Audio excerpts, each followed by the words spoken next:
This is the second part of our lecture on the beginning, the first part, of Javier Zubiri's Man and God. We're still working in Part 1, Chapter 1, Section 1, his discussion of his metaphysical view, his view of reality. This talk will confine itself just to a discussion between the traditional view of substance and Zubiri's view of substantivity.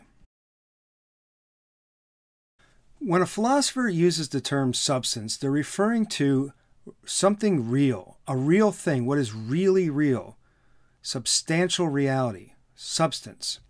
So note this, if you change your definition of substance, you're changing your definition of what is really real.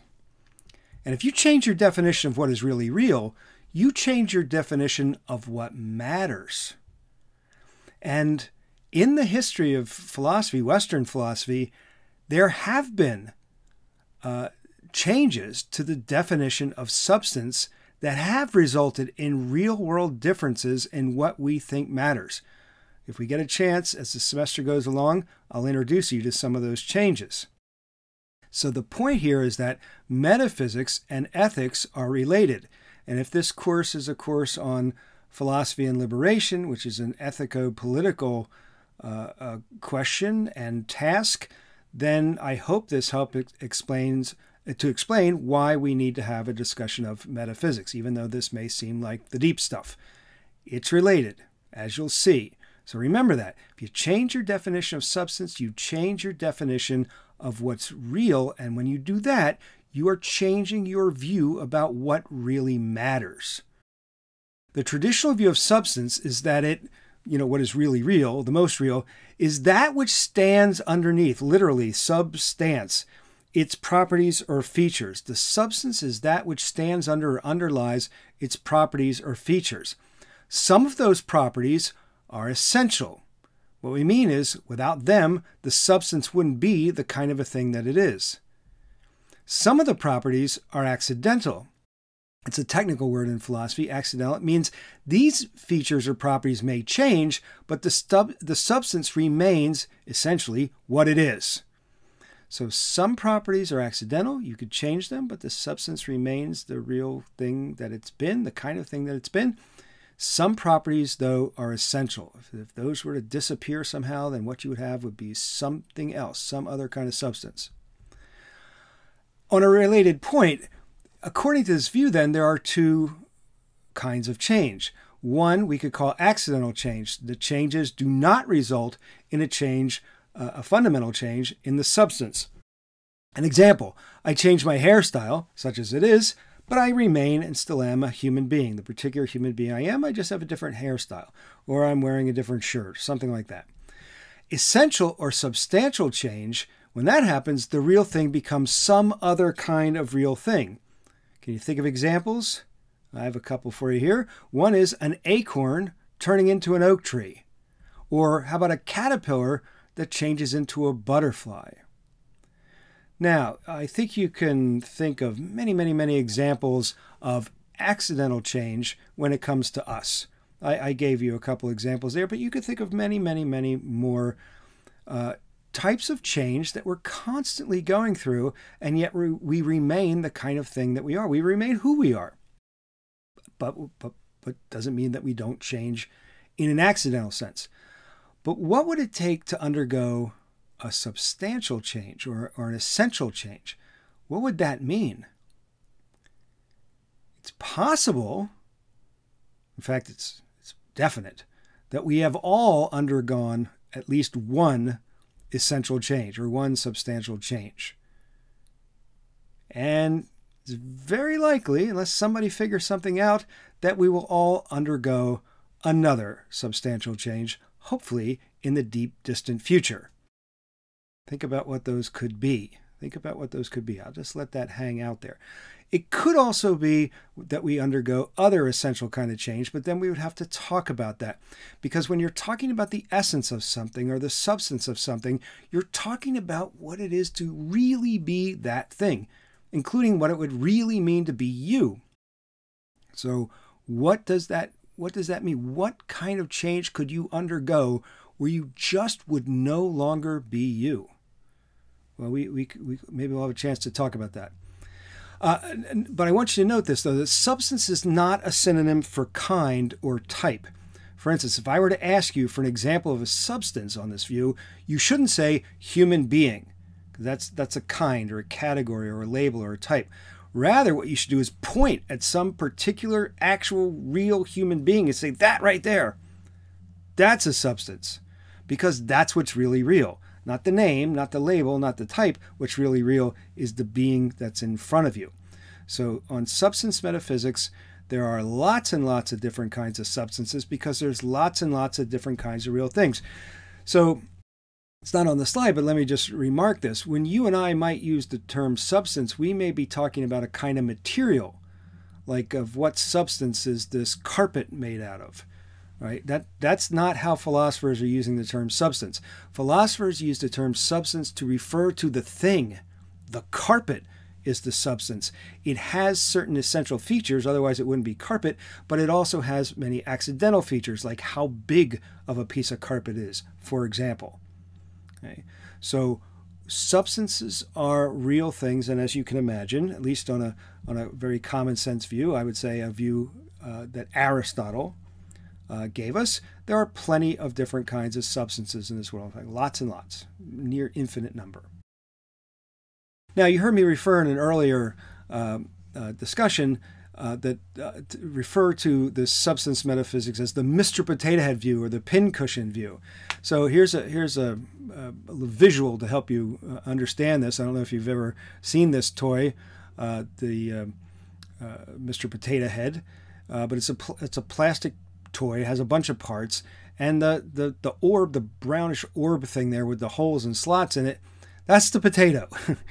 And the potato comes with some features or properties that you could plug into it. Its eyes and its hands and its hat, its mustache, its mouth, its ears, its tongue, its pants, glasses.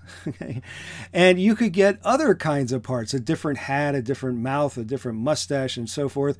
And when you do that, you're changing Mr. Potato Head. But it's still Mr. Potato Head. And the view suggests that what's the real thing is, the thing that doesn't change through all the change, is the potato, is the substance, the underlying thing into which the properties are plugged, or in which they inhere. So you can think of Mr. Potato Head undergoing accidental change anytime he changes his hat or his mustache. Essential change, well, you probably have to melt it down and turn it into a spoon or a box made out of plastic or something, not a Mr. Potato Head. That would be a substantial or an essential change. So on this view, you should note, too, that the properties are alleged to be, anyway, just what they are, whatever they are, no matter what the substance is. So the eyes, when you take them off Mr. Potato Head, are eyes. When the hat, when you take them off Mr. Potato Head, is a hat. The mustache is a mustache.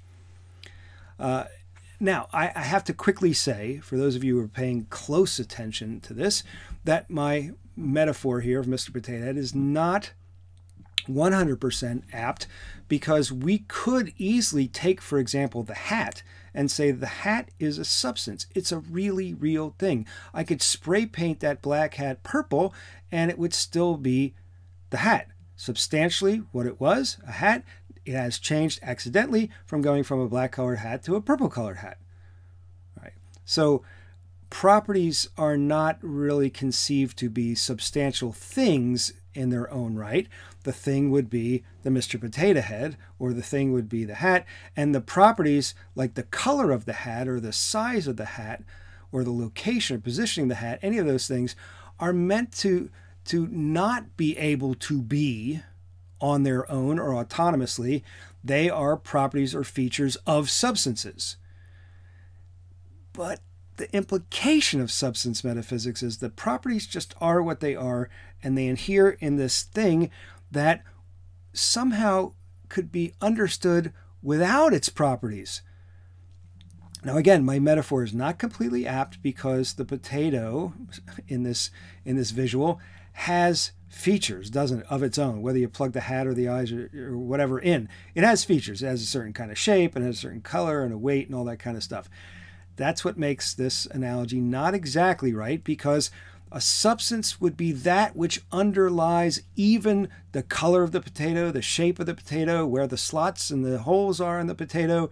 Those are the properties, and those properties inhere in the substance, which is that holds the properties but doesn't seem to come with any of its properties as such. That's a problem, and Zubiri sees it as a problem.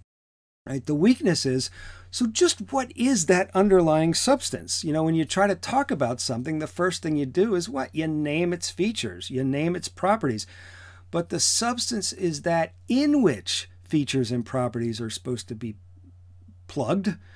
And so what is it that you have before you plug in the properties or the features? What is this mysterious something or other?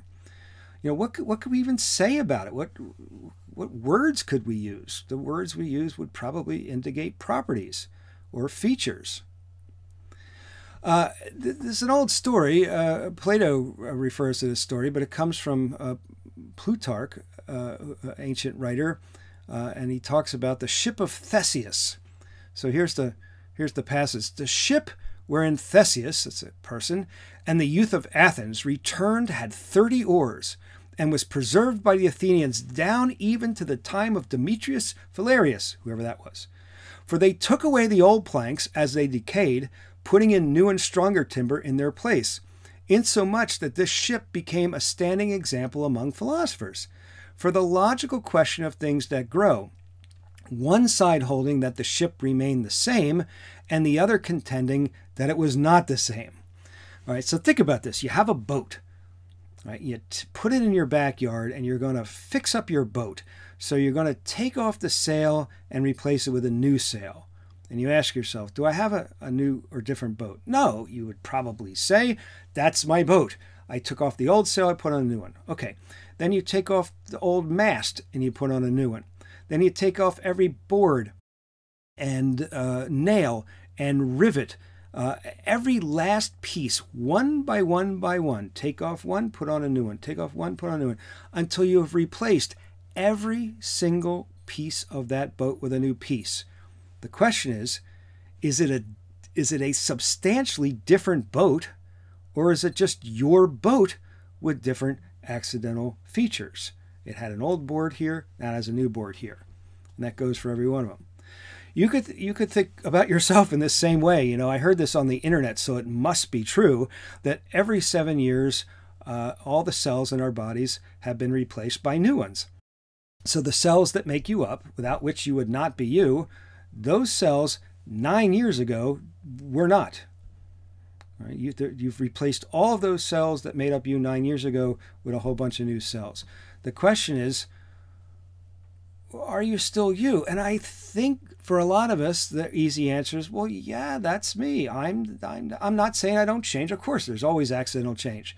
I've changed where I've been. I've changed what kind of foods I like. I've changed who I've gone out with on dates. I've changed all those things, but I am the one that's going through all the change. There's something about me which does not change through all that accidental change. What is it? And the philosophers say the ship of Theseus that remains the same are the ones who believe in a substance metaphysics, that there is something which the boat is that remains all through all of those accidental changes. So if you need a definition of substance, and you do, on this ancient Aristotelian, Aristotle, the great student of Plato, on his view, substance is that which is apt to exist in itself, not as an intrinsic or built-in part of another. It's a whole thing existing in its own right. An abiding center of activity. It means it's a center of action that lasts. It abides. And activity for philosophers is a pretty broad. We have a pretty broad view of it. It means acting, being acted upon, or both. That which remains what it is essentially throughout any accidental change. That's a formal definition of substance that, from the time of Aristotle, 1,500 years later, through the time of St. Thomas Aquinas, is a definition of substance that would generally be recognized as the standard version. Right? That's what a substance is. So again, if you think of that definition, that which is apt to exist in itself and not as a built-in or intrinsic part of anything else, a whole thing, a thing that abides through all kinds of change, that which stays what it is essentially through all that change, you can say that the world is populated with a near infinite number of substances, an infinite number of things would meet that definition. Now, we don't have time to talk about it at the moment, but when we get to the modern world, we've already mentioned René Descartes in this class, that's all going to change. That's all going to change. Why? Because the definition of substance changes, and therefore the view of what's really real is going to be greatly restricted. And a lot of the things you would, and I, if we weren't bothered by philosophy, would think are real things, we are missing the real reality of those things. We'll come back around to that. Now, John Locke was a substance metaphysician as well. So this is from his book, important book called Essay Concerning Human Understanding, an English philosopher, John Locke. He said, "The idea of ours to which we give the general name substance, being nothing but the supposed but unknown support of those qualities, features, properties, we find existing, and which we imagine can exist sine re substante, that is, without something to support them." That's the translation of sine re substante. We call that support substantia, another Latin word, which according to the true meaning of the word is in plain English standing under or upholding, as I said before. Sub is Latin for under, and stans is Latin for standing. So substans, substance, literally means something that stands under something. And for Locke, that would be what is real. So is there a difference? Aristotle's a substance metaphysician, Locke's a substance metaphysician. What's the difference? For Aristotle, a substance is the object itself, with its formal, final, and of course material and efficient cause. What does that mean? A formal cause is a type. Everything that's real is a kind of thing. Even if you don't know what it is some kind of thing. Everything that is, according to Aristotle anyway, has a final cause. What does that mean? An end or aim or goal or purpose for being. Built in. That's controversial. What's a material cause? Every real thing is made of something. What's an efficient cause? Everything that is brought into existence by something. So, for example, human being. Formal cause, rational animal, human being. Material cause, bones, muscles, tissues, etc. Efficient cause, in my case, my parents. In your case, your parents. Without them, there would be no you. And our final cause, according to Aristotle, would be happiness. That's his view. Good story there in Aristotle. So the substance is the whole object itself in which those properties are manifest. For Locke, substance is a thin substratum, lacking its own properties, like a mere receptacle for properties, or in my version of my view, the Mr. Potato Head version of that. So there's like a bare something or other that you can't really talk about because it doesn't have properties of its own, but it's the thing into which you could pincushion all the other kinds of properties. And for Locke, it's that substratum that's the ultimate reality. So Aristotle has a pretty rich view of substance. Locke has a very thin view of substance. The both views have some philosophical things going for them, but they also have some philosophical weaknesses. In both cases, though, the substance is thought to have an intrinsic existence. It just is. The coffee cup on my table just is. The lamp on my table just is. You just are. I just am. When it comes to Locke, the substance just is. It is in its own right. There have been substance skeptics, though, even before the word was known. The ancient pre-Socratic philosopher Heraclitus was famous for saying all is flux or flow. Radical change, change so radical there aren't even things that change. His way of putting it is, you can't step twice into the same river. You can't step twice into the same river. You say, yeah, I can. I go right down there to the Delaware or Schuylkill and just stomp my foot into the water, and I pull it out, and I could stomp my foot into the water a second time and say, look, you're wrong, Heraclitus. But Heraclitus would say, wait a minute. The first time you stepped into the water, the water was a certain kind of way. When you pulled your foot out, that water had flowed on. The mud that you disturbed when you stuck your foot in the first time is now swirling around. Your foot is now wet. It wasn't wet the first time you stepped in. Now you step in again. It's different. Heraclitus didn't think there was something underneath that was the real Delaware River or Schuylkill River. He just thought there was a constant flow of change. Parmenides, another ancient philosopher, in fact, he argued the exact opposite of Heraclitus. I don't have time to go into it, but he argued that change is actually impossible. Heraclitus thought it was radical, that it was inescapable. That's all there was change. Parmenides says there can't be any change. Being is just one. And for there to be change, you'd have to be more than one. And there's no way to have more than one. Short version of his argument, if there's two beings, then they're separated. What are they separated by? Either nothing or something. If they're separated by nothing, then they're not separated. If they're separated by something, then what separates that third thing from the first and the second? Either nothing or something, and off you go to the races, and you come to the conclusion that no, things cannot possibly be separated. That, according to him, makes no sense, and therefore you couldn't get from one state to another state because it's just one state. He doesn't think there are substances, a bunch of things like a Locke or a Aristotle would.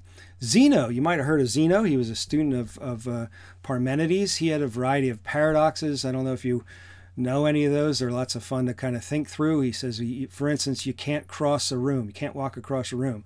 Like, I walk across rooms all the time. He says, well, maybe that's what it looks like, but if you think about it, you know you can't. Why can't you? Well, in order to get the whole way across, you got to go halfway across first, don't you? But in order to go halfway across, you got to go a quarter of the way across, don't you? And then in order to go a quarter of the way across, you'd have to go an eighth of the way across, don't you? Well, that just goes on and on and on. In order to go one atom's width across the room, you'd have to go a half an atom's width across the room. And look, every amount of space to cross takes at least some amount of time. Right? You have to agree with that. So if there are an infinite number of points to cross to get across the room, it would take an infinite, an endless period of time to cross the room. You had all kinds of things like that. If you had a tortoise, a turtle, running against Achilles, the fastest runner of Athens, and you gave the tortoise a head start, Achilles could never catch it. Or an arrow really can't fly. Now, I don't know what you think about those kind of thoughts, because if somebody shot an arrow at me, I'd duck. And if I were a gambler and I saw a race between a turtle and Achilles, and even if they gave the turtle a head start, I'll put my money on Achilles. And I walk across the room all the time. But Zeno's rationalism suggested that these things are somehow illusory. Heraclitus, Parmenides, Zeno, the world that we see that seems to have a lot of different things, a lot of different substances, changing all the time, but still somehow staying the same. These three thinkers would say that's all a kind of an illusion somehow. It only looks like that. David Hume, Scottish philosopher. We'll talk about him. And Immanuel Kant, some of you probably studied in your Moral Foundations course. He's the guy that gave us deontology and an ethics of duty. His whole view of an a priori psychology, a structure of reason. The substance is a part of the architectonic or the structure of reason. I like to say reason is like a cookie cutter or a shaper, and substance is a part of the way we have to experience. We're built that way, to experience a world as if there were bunches of substances. Now, whether there are bunches of substances, I don't know, because we're built to see the world that way or experience the world that way. But that leads to a kind of skepticism. Just because I experience it that way doesn't mean that it is that way. And Locke and Aristotle would think it is that way. And then there's some, up-to-date philosophers, trope theorists, for instance, that things are nothing but bundles of property instances or tropes that they call them now. They're bundled, but bundled by what? I don't know. But they don't think there's some underlying something or other. Here's some quotes from David Hume, his important book, Treatise on Human Nature, from the third section. As I said, a Scottish Enlightenment philosopher, died at the time of the American Revolution. He wrote, when we gradually follow an object in its successive changes, the smooth progress of the thought makes us ascribe an identity to the succession. Step-by-step changes. There's something about that progress that's so smooth that we say there's an identity there. Because 'tis by a similar act of the mind we consider an unchangeable object. When we compare its situation after a considerable change, the progress of the thought is broke, and consequently we are presented with the idea of diversity. In order to reconcile which contradictions, the imagination is apt to feign something unknown and invisible. Feign means to make up. It's like the fake, make it up. Which it's this something or other that's made up, feigned, something unknown and invisible, which it supposes to continue the same under all these variations. And this unintelligible something it calls substance or original and first matter. Hume says, look, you're watching things and most of the things around you change, but it's so smooth and imperceptible we don't even notice that anything's really going on except this sort of gradual change. So we say that tree is changing, that person is changing, that person is growing. We don't see the disconnects between these different elements. So the mind supplies a justification for that, or a way to think about that, saying, well, there must be something underneath that stayed the same in that child as the child grows up. Right? When your mom shows you a picture of you as a baby and says, weren't you cute? And you look in the mirror, you don't look anything like that baby. You think, well, it's me, right? So there must be something that's me. Hume says that's something that we kind of feign. That's something we kind of make up. He continues, the idea of substance is nothing but a collection of simple ideas that are united by what? The imagination, and have a particular name assigned to them, by which we are able to recall either to ourselves or others that collection. But the difference betwixt these ideas consists in this, that the particular qualities which form a substance are commonly referred to an unknown something in which they are supposed to inhere, or granting this fiction should not take place, are at least supposed to be closely and inseparably connected by the relations of contiguity, that means they're touching each other, and causation. So Hume is trying to say, look, things seem to us, we almost need them to seem to us, we imagine they seem to us as keeping an identity through time, but there's nothing that actually matches up with that in reality. Now, what's Zubiri's view about all this? Well, he's on the side of the substance skeptics.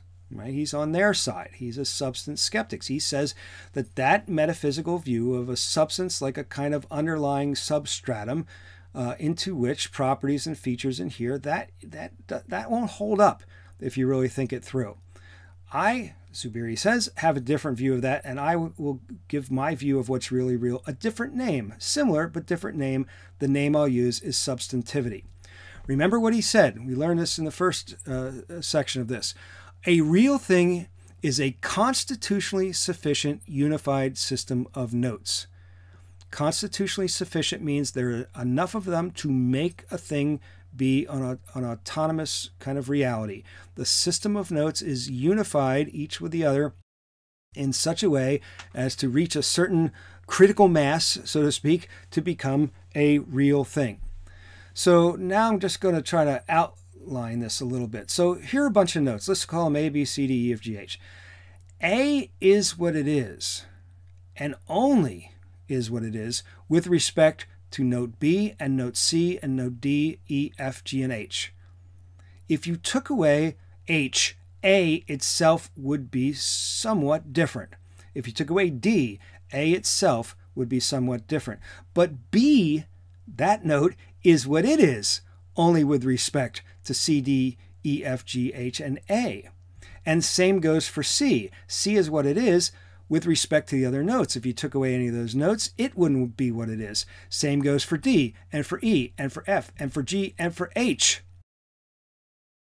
The same thing goes. Each note is what it is only with respect to everything else. So, remember we talked about the in and the out, the internal and the external. And all those two put together constitutes what Zubiri calls a dimension, right?